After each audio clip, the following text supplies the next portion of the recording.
شعبان کی یعنی شعبان المعظم کی میں چاہتی ہوں کہ اس کی وجہ تسمیہ بتائیے شعبان کی۔ بسم اللہ الرحمن الرحیم۔ نبی کریم علیہ الصلوۃ والسلام کی امت پر اللہ رب العزت کے جو خصوصی فضل ہیں ان میں سے ایک یہ بھی ہے کہ اللہ رب العزت نے شعبان کے مہینے میں عبادت کرنے کے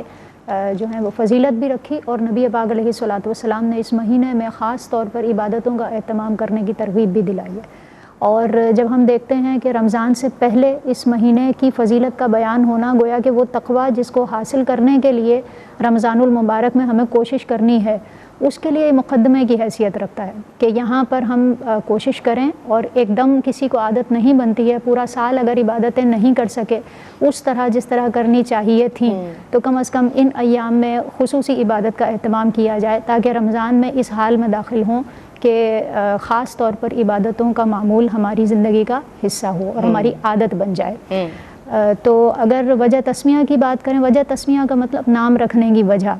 تو اس مہینے کو شعبان اس لیے مختلف اس کی وجوہات ہیں کیونکہ اس کا روٹ ورڈ جو ہے وہ شعبن، اور اس اعتبار سے اگر دیکھیں یا ڈیفرنٹ اس کے جو میننگز ڈکشنری میں یوز ہوئے ہیں ان میں سے ایک معنی جو ہے وہ یہ ہے کہ اجتماع۔ تو چونکہ اس مہینے میں نیکیوں کا اجتماع ہوتا ہے، خیر و برکت جمع ہوتی ہے، یعنی کئی نیکیوں کا مجموعہ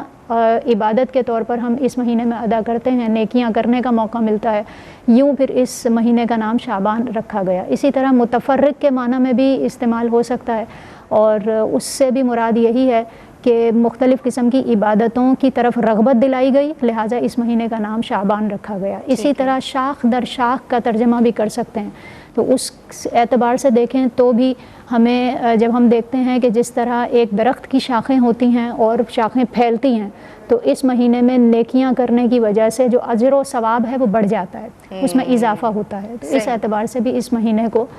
شعبان کہا گیا۔ گو کہ یہ ڈفرینٹ وجوہات پر جب غور کرتے ہیں تو معلوم ہوتا ہے عبادتیں کرنا، ان کی رغبتیں ہمارے دلوں میں ڈالنا، یہ بنیادی مقصد ہے۔ اسی لیے نبی کریم علیہ الصلوۃ والسلام نے خود بھی عبادتوں کا اہتمام اس مہینے میں فرمایا ہے اور امت مسلمہ کو ترغیب بھی دلائی ہے۔